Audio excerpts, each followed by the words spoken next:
ನಮಸ್ತೆ ಸ್ನೇಹಿತರೆ, KLN trending ಅಪ್ಡೇಟ್ಸ್ಗೆ ಸ್ವಾಗತ. ಇತ್ತೀಚೆಗೆ JDS ಮುಖಂಡರೊಬ್ಬರ ಬರ್ಬರ ಕೊಲೆಯಾಗಿತ್ತು.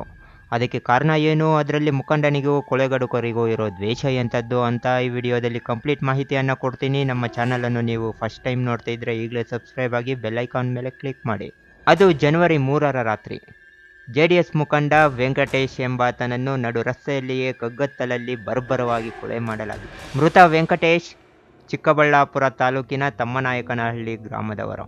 ಈ ಒಂದು ಘಟನೆ ಒಂದು ತಮ್ಮನಾಯಕನಹಳ್ಳಿ ಮಾತ್ರವಲ್ಲ, ಇಡೀ ಚಿಕ್ಕಬಳ್ಳಾಪುರ ತಾಲೂಕನ್ನು ಬೆಚ್ಚಿ ಬೀಳುವಂತೆ ಮಾಡಿತ್ತು. ವೆಂಕಟೇಶ್ ಬಹಳ ವರ್ಷಗಳ ಹಿಂದೆ ವಾಚ್ ರಿಪೇರಿ ಮಾಡಿಕೊಂಡಿದ್ರು. ನಂತರ ಅದರ ಜೊತೆಗೆ ಬಡ್ಡಿ ವ್ಯವಹಾರ, ರಿಯಲ್ ಎಸ್ಟೇಟ್ನಲ್ಲಿ ತಮ್ಮನ್ನ ತೊಡಗಿಸಿಕೊಂಡಿದ್ರು. ಇವರು ಪಕ್ಕಾ JDS ಕಟ್ಟಾಳು ಅಂದರೆ ತಪ್ಪಾಗಲ್ಲ. ಬಹಳ ವರ್ಷಗಳಿಂದಲೂ ಸಹ JDS ಪಕ್ಷದಲ್ಲಿ ಗುರುತಿಸಿಕೊಂಡಿದ್ರು. ಇವರ ಕೊಲೆ ನಡೆದ ರೀತಿ ಕಂಡು ಇದೇನೋ ಹಣಕಾಸಿನ ವಿಚಾರಕ್ಕೋ ಅಥವಾ ರಿಯಲ್ ಎಸ್ಟೇಟ್ ವಿಚಾರಕ್ಕೋ ಕೊಲೆ ಮಾಡಿದ್ದಾರೆ ಅನ್ನೋ ಹಾಗೆ ಕಂಡು ಬರ್ತಿತ್ತು. ಪ್ರಕರಣ ಬೆನ್ನತ್ತಿದ ಚಿಕ್ಕಬಳ್ಳಾಪುರ ಗ್ರಾಮಾಂತರ ಠಾಣಾ ಪೊಲೀಸರು SP ಕುಶಾಲ್ ಚೌಕ್ಸೆ ಹಾಗೂ ಅಪರ ಜಿಲ್ಲಾ ವರಿಷ್ಠಾಧಿಕಾರಿ ನೇತೃತ್ವದಲ್ಲಿ ಒಂದು ತಂಡವನ್ನು ರಚಿಸಿದ್ರು. ಕೇವಲ 24 ಗಂಟೆಯಲ್ಲಿ ಇಬ್ಬರು ಆರೋಪಿಗಳನ್ನು ಬಂಧಿಸುವಲ್ಲಿ ಯಶಸ್ವಿಯಾದರು. ಅದರಲ್ಲಿ ಒಬ್ಬ ಆರೋಪಿ ಧನರಾಜ್ ಆದರೆ ಮತ್ತೊಬ್ಬ ಸತೀಶ್ ಎಂಬ ಯುವಕರನ್ನ ಬಂಧಿಸಿ ಪೊಲೀಸರು ಜೈಲಿಗಟ್ಟಿದ್ದಾರೆ. ಇವರಿಗೆ ಪೊಲೀಸರು ಕೊಟ್ಟ ಟ್ರೀಟ್ಮೆಂಟ್ಗೆ ಕೊಲೆಗೆ ಕಾರಣವನ್ನ ಎಳೆ ಎಳೆಯಾಗಿ ಬಿಚ್ಚಿಟ್ಟಿದ್ದಾರೆ. ಇನ್ನು ತಮ್ಮನಾಯಕನಹಳ್ಳಿ ಬಳಿ RRR ಎಂಬ ಬಾರೊಂದಿದೆ. ಆ ಬಾರ್ ಬಳಿ ಸುಮಾರು 4 ತಿಂಗಳ ಹಿಂದೆ ಅರವಿಂದ್ ಎಂಬ ಯುವಕ ಹಾಗೂ ವೆಂಕಟೇಶ್ ನಡುವೆ ಕ್ಷುಲ್ಲಕ ಕಾರಣಕ್ಕೆ ಗಲಾಟೆಯಾಗಿತ್ತಂತೆ. ಆಗ ಕೈ ಮಿಲಾಯಿಸುವ ಹಂತಕ್ಕೆ ತಲುಪಿ ಅರವಿಂದ್ ತನ್ನ ಸ್ನೇಹಿತ ಧನರಾಜ್ ಎಂಬುವನನ್ನ ಕರೆಸಿದ್ದಾನೆ. ವೆಂಕಟೇಶ್ ಇವರಿಬ್ಬರಿಗೂ ಸಹ ಎರಡೇಟು ಹಾಕಿ ಬುದ್ಧಿಮಾತು ಹೇಳಿದ್ರಂತೆ. ಈ ಘಟನೆ ನಂತರ ಅರವಿಂದ್ ಊರು ಬಿಟ್ಟಿದ್ದ. ಆದರೆ ಧನರಾಜ್ ಅವನ ಸ್ನೇಹಿತ ಸತೀಶ್ ಎಂಬುವನ ಜೊತೆ ಓಡಾಡಿಕೊಂಡಿದ್ದ. ಇವರು ಎಲ್ಲೇ ಕಂಡ್ರೂ ವೆಂಕಟೇಶ್ ಆವಾಜ್ ಹಾಕಿ ಅರವಿಂದ್ನಂತೆ ನಿಮ್ಮನ್ನು ಊರು ಬಿಡಿಸ್ತೀನಿ ಅಂತ ಧಮಕಿ ಹಾಕಿದ್ರಂತೆ. ಈ ಕಾರಣದಿಂದಾನೇ ವೆಂಕಟೇಶ್ನನ್ನು ಕೊಲೆ ಮಾಡಿದ್ದೀವಿ ಅಂತ ಆರೋಪಿಗಳು ತಪ್ಪೊಪ್ಪಿಕೊಂಡಿದ್ದಾರಂತೆ. ಸ್ಟೇಷನ್ ಲಿಮಿಟ್ಸ್ ಅಲ್ಲಿ ಒಂದು ಮರ್ಡರ್ ಕೇಸ್ 3ನೇ ತಾರೀಕಿಗೆ ರಿಪೋರ್ಟ್ ಆಗಿದೆ. 3ನೇ ತಾರೀಕು ಅರೌಂಡ್ ಲೇಟ್ ಈವ್ನಿಂಗ್ 9:15ಗೆ ಇದು ಇನ್ಸಿಡೆಂಟ್ ನಡೆದಿದೆ. ಆ ಟೈಮ್ಗೆ ನಮಗೆ ಮಾಹಿತಿ ಬಂದಿದೆ ಕಿ ಒಂದು ಈ ಥರ ಬಾಡಿ ಸಿಕ್ಕಿದೆ ತಮ್ಮನಾಯಕನಹಳ್ಳಿ ಗೇಟ್ ಹತ್ತಿರ. ಸೊ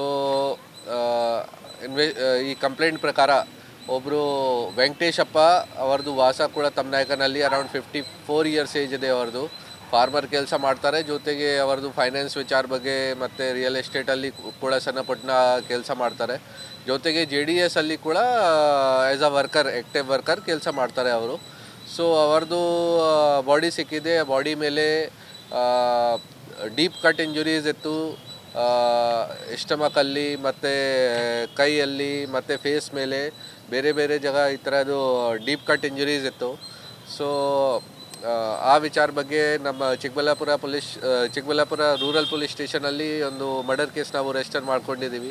ಸೊ ನಮಗೆ ಇನ್ವೆಸ್ಟಿಗೇಷನ್ ಟೈಮಲ್ಲಿ ಇಬ್ಬರು ಜನ ಈಗ ನಮಗೆ ಸಿಕ್ಕಿದ್ದಾರೆ, ಅವರಿಗೆ ನಾವು ಅರೆಸ್ಟ್ ಮಾಡ್ಕೊಂಡಿದ್ದೀವಿ.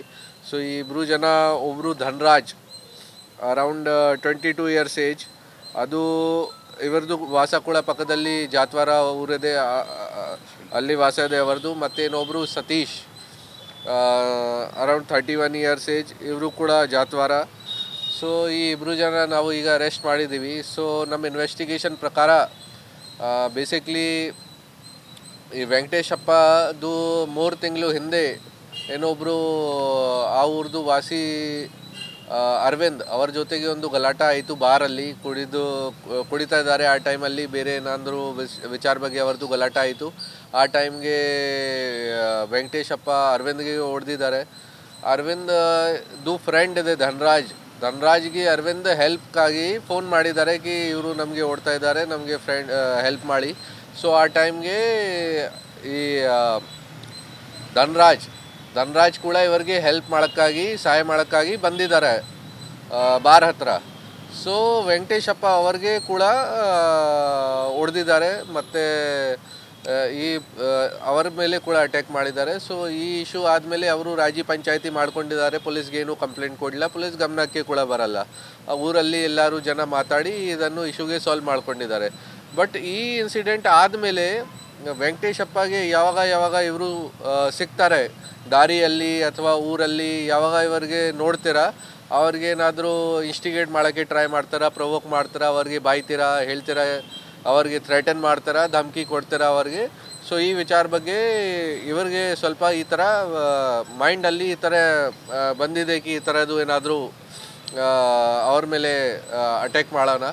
ಜೊತೆಗೆ ಇವರದು ಫ್ರೆಂಡ್ ಇದೆ ಇನ್ನೊಬ್ರು ಸತೀಶ್ ಸತೀಶ್ದು ಫ್ರೆಂಡ್ಗೆ ಕೂಡ ಇವರು ನಮ್ಮ ಡಿಸೀಸ್ಡ್ ಲಾಸ್ಟ್ 1 ಮಂತಿಂದ ಅವ್ರಿಗೆ ಕೂಡ ಸ್ವಲ್ಪ ತೊಂದರೆ ಕೊಡೋಕ್ಕೆ ಸ್ಟಾರ್ಟ್ ಮಾಡಿದ್ದಾರೆ ಕಿ ಧನ್ರಾಜ್ ಕೂಡ ನಿಮ್ಮ ಫ್ರೆಂಡ್ ಇದ್ದೀರಾ, ನೀವು ಯಾಕೆ ನಿಮಗೆ ಕೂಡ ನಾನು ಅಟ್ಯಾಕ್ ಮಾಡ್ತೀನಿ, ಈ ಥರ ಅವ್ರಿಗೆ ಕೂಡ ಹೆದರಿಸ್ತೀರಾ, ಅವ್ರಿಗೆ ಕೂಡ ಬೈದಿದ್ದೀರಾ ಸುಮಾರು ಟೈಮ್ಸ್. ಸೊ ಇಬ್ಬರು ಜನ ಈ ಕಾರಣ ಬಗ್ಗೆ ಅವ್ರಿಗೆ ಸ್ವಲ್ಪ ಎನಿಮಿಟಿ ಆಗಿದೆ, ರೈವಲ್ರಿ ಆಗಿದೆ ಅವ್ರ ಜೊತೆಗೆ, ಡಿಸೀಸ್ ಜೊತೆಗೆ. ಸೊ ನಮ್ಮ ಮಾಹಿತಿ ಪ್ರಕಾರ ಇವರು 1 ಜನವರಿಗೆ ಕೂಡ ಅವ್ರಿಗೆ ಅಟ್ಯಾಕ್ ಮಾಡೋಕ್ಕೆ ಟ್ರೈ ಮಾಡಿದ್ದಾರೆ. ಆ ಟೈಮ್ಗೆ ಅವ್ರಿಗೆ ಅವಕಾಶ ಸಿಗಲ್ಲ. ಸೊ 3ನೇ ತಾರೀಕಿಗೆ ಇವರು ಯಾವಾಗ ತಮ್ನಾಯ್ಕಲ್ ಹಳ್ಳಿ ಗೇಟಿಂದ ಊರ್ ಸೈಡ್ ಬರ್ತಾ ಇದ್ದಾರೆ ಬೈಕಲ್ಲಿ, ಎಲೆಕ್ಟ್ರಿಕ್ ಸ್ಕೂಟಿಯಲ್ಲಿ, TVS iQube ಸ್ಕೂಟಿಯಲ್ಲಿ ಬರ್ತಾ ಇದ್ದಾರೆ. ಆ ಟೈಮ್ಗೆ ಇವರಿಗೆ ಹೋಗಿ ಫಾಲೋ ಮಾಡಿ ಅಡ್ಡ ಹಾಕಿ ಇವರಿಗೆ ಮಚ್ಚು ಮತ್ತು ಚಾಕುವಿಂದ ಅಟ್ಯಾಕ್ ಮಾಡಿದ್ದಾರೆ. ಸೊ ಆ ಮಚ್ಚು ಮತ್ತು ಚಾಕುವಿಂದ ಇವರಿಗೆ ಹೊಟ್ಟೆ ಮೇಲೆ, ಫೇಸ್ ಮೇಲೆ, ಕೈ ಮೇಲೆ ಇಂಜರೀಸ್ ಆಗಿದೆ. ಆ ಇಂಜರಿ ಕಾರಣ ಬಗ್ಗೆ ಇವರದು ಆನ್ ಸ್ಪಾಟ್ ಡೆತ್ ಆಗಿದೆ. ಆ ಜಾಗದಿಂದ ಇವರು ಅಟ್ಯಾಕ್ ಆದಮೇಲೆ ಎಬ್ಸ್ಕಾಂಡಿಂಗ್ ಆಗಿದ್ದಾರೆ. ಸೊ ಅದೇ ಈಗ ನಮ್ಮ ಟೀಮ್ ಒಳ್ಳೆಯದು ಕೆಲಸ ಮಾಡಿದ್ದಾರೆ. ವಿದಿನ್ ರೆಕಾರ್ಡ್ ಟೈಮ್ ಅವರಿಗೆ ಅರೆಸ್ಟ್ ಕೂಡ ಮಾಡಿದ್ದಾರೆ. ಈಗ ನಾವು ಎಲ್ಲ ಪ್ರೊಸೀಜರ್ ವಗೇರಾ ಮಾಡ್ತಾ ಇದ್ದೀವಿ. ಇನ್ನು ವೆಂಕಟೇಶ್ ಹಾಕುತ್ತಿದ್ದ ಆವಾಜ್ಗೆ ರೋಸಿ ಹೋಗಿದ್ದ ಧನರಾಜ್ ಹಾಗೂ ಸತೀಶ್ ಜೊತೆ ಸೇರಿಕೊಂಡು ನ್ಯೂ ಇಯರ್ಗೆನೆ ಕೊಲೆಗೆ ಸ್ಕೆಚ್ ಹಾಕಿದ್ರಂತೆ. ಆದರೆ ಅಂದು ಮಿಸ್ ಆಗಿ ಜನವರಿ 3ರಂದು ಹೊಂಚು ಹಾಕಿ ವೆಂಕಟೇಶ್ ಸ್ಕೂಟಿಯಲ್ಲಿ ಬರ್ತಿದ್ದಂಗೆ ದಾಳಿ ಮಾಡಿದ್ದಾರೆ. ಚಾಕು ಮತ್ತು ಮಚ್ಚಿನಿಂದ ಭೀಕರವಾಗಿ ಹತ್ಯೆ ಮಾಡಿದ್ದಾರೆ. ಘಟನೆ ವೇಳೆ ಆ ಭಾಗದಲ್ಲಿ ಕರೆಂಟ್ ಸಹ ಇರಲಿಲ್ವಂತೆ.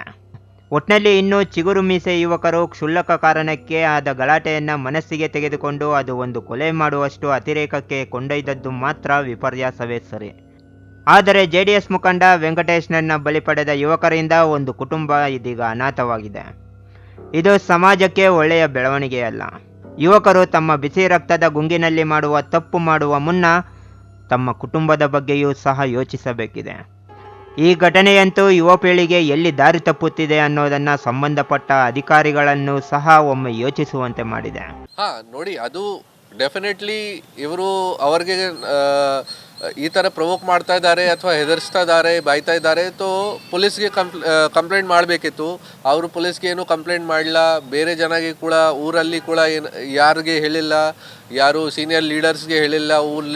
ಊರಲ್ಲಿ ಯಾರು ಜನರು ಇದ್ದಾರೆ, ಲೀಡರ್ಸ್ ಇದ್ದಾರೆ, ಅವ್ರಿಗೇನು ರಾಜಿ ಪಂಚಾಯತಿ ಬಗ್ಗೆ ಹೇಳಿಲ್ಲ, ಪೊಲೀಸ್ಗೆ ಗಮನಕ್ಕೆ ಹೇಳಿಲ್ಲ. ಸೊ ಇದು ಸಮಸ್ಯೆ ಇದೆ. ಮತ್ತು ಅವರು ಕಾನೂನಿಗೆ, ಲಾಗೆ ಅವ್ರದ್ದು ಕೈಯಲ್ಲಿ ತಗೊಂಡು ಈ ಥರ ಅಕ್ರಮವಾಗಿ ಅವ್ರ ಮೇಲೆ ಅಟ್ಯಾಕ್ ಮಾಡಿದ್ದಾರೆ, ಈ ಥರ ಬ್ರೂಟಲಿ ಅವ್ರದ್ದು ಮರ್ಡರ್ ಮಾಡಿದ್ದಾರೆ. ಸೊ ತುಂಬ ಇದು ಈ ಥರದ್ದು ವಿಚಿತ್ರ ಘಟನಾ ಥರ ಇದೆ ಒಂದು. ಸೊ ಈ ಕಾರಣ ಬಗ್ಗೆ ನಾವು ಈಗ ಅರೆಸ್ಟ್ ಮಾಡಿ ಬೇರೆ ಏನಾದರೂ ಆ್ಯಂಗಲ್ ಇದೆ ಅದು ಕೂಡ ಸರ್ಚ್ ಮಾಡ್ತಾ ಇದ್ದೀವಿ. ನೋಡಿದ್ರಲ್ಲ ಸ್ನೇಹಿತರೆ, ಈ ವಿಡಿಯೋ ನಿಮಗೆ ಇಷ್ಟವಾಗಿದೆ ಅಂತ ತಿಳ್ಕೊತೀನಿ. ವಿಡಿಯೋಗೆ ಒಂದು ಲೈಕ್ ಕೊಡಿ, ಕಾಮೆಂಟ್ ಮೂಲಕ ನಿಮ್ಮ ಅನಿಸಿಕೆ ತಿಳಿಸಿ. ಮತ್ತೊಂದು ಇಂಟ್ರೆಸ್ಟಿಂಗ್ ಟ್ರೆಂಡಿಂಗ್ ಅಪ್ಡೇಟ್ನೊಂದಿಗೆ ನಿಮ್ಮ ಮುಂದೆ ಬರ್ತೀನಿ. ಜೈ ಹಿಂದ್, ಜೈ ಕರ್ನಾಟಕ ಮಾತೆ.